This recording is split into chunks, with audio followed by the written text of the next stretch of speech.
ন্যায় বিচার এবং আইনের শাসন প্রতিষ্ঠার জন্য নিরন্তর যারা প্রচেষ্টা চালিয়ে যাচ্ছেন, সেই সমস্ত আইনজীবী ভাইদের উদ্দেশ্যে আমি দাঁড়িয়েছি। আপনাদের প্রধান কাজ অবশ্যই আইনের শাসন এবং ন্যায় বিচার প্রতিষ্ঠার ক্ষেত্রে নিজ নিজ অবস্থান থেকে ভূমিকা পালন করা। একজন আইনজীবী তিনি এর পাশাপাশি প্রথমত তিনি আইনি সচেতনতা বৃদ্ধির ক্ষেত্রে ভূমিকা পালন করতে পারেন। তিনি জনগণকে তাদের অধিকার সম্পর্কে সচেতন করবেন, তাদের দায়িত্ব সম্পর্কে সচেতন করবেন।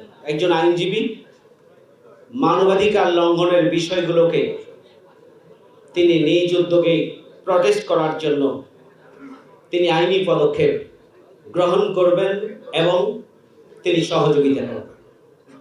দ্বিতীয়ত, একজন আইনজীবী আইনি সহায়তা প্রদান করবেন। আইনের ব্যাপারে সচেতনতা এবং আইনি সহযোগিতা দুটি ভিন্ন জিনিস।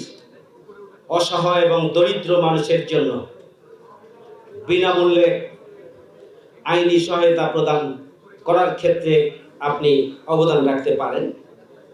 মানবাধিকার লঙ্ঘন বা অন্যায় বিচারের শিকারদের পক্ষ অবলম্বন করে আপনি ভূমিকা পালন করতে পারেন। এভাবেই আইনি সহায়তা প্রদান করতে পারেন।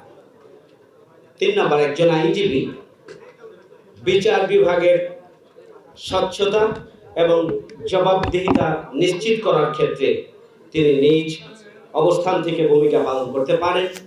একজন আইনজীবী আইন সংস্কারের দাবিতে তিনি সোচ্চার হতে পারেন এবং আইনের যেসব আইনগুলো মানুষের জন্য ক্ষতিকর, মানুষের স্বার্থের বিরুদ্ধে, গণমানুষের স্বার্থের বিরোধী, সেগুলোর ব্যাপারে তিনি আন্দোলন সংগ্রামে অবতীর্ণ হয়ে সেগুলো সংশোধনের জন্য ভূমিকা পালন করতে পারেন। একজন আইনজীবী 5 নম্বর, যে গণতান্ত্রিক মূল্যবোধ সংরক্ষণের ক্ষেত্রে যেখানেই ব্যত্যয় হবে সেখানেই তিনি প্রতিরোধ গড়ে তোলার ক্ষেত্রে ভূমিকা পালন করতে পারেন। 6 নম্বর হচ্ছে, একজন আইনজীবী মানবাধিকার সংগঠনের সঙ্গে সমন্বয় সাধন করে যে আইন মানুষের জন্য, যে আইন মানুষের অধিকার প্রতিষ্ঠার জন্য, যে আইন ন্যায় বিচারের জন্য, যে আইন একটা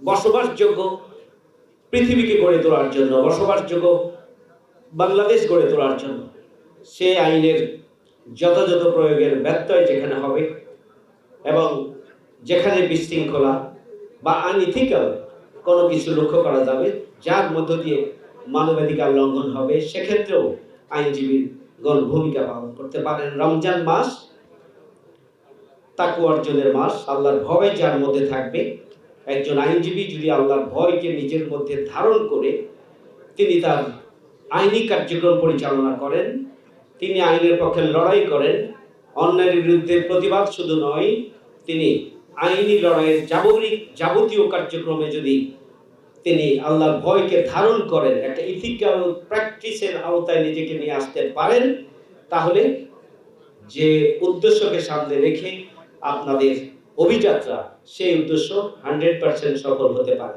আল্লাহ রাব্বুল আলামিন রমজান মাসে তাকওয়া অর্জন করার মধ্য দিয়ে আমাদের এই প্রিয় অঙ্গনকে আমরা সুন্দর করে সামগ্রিকভাবে এগিয়ে নেওয়ার জন্য ভূমিকা পালনের তৌফিক দান করুন।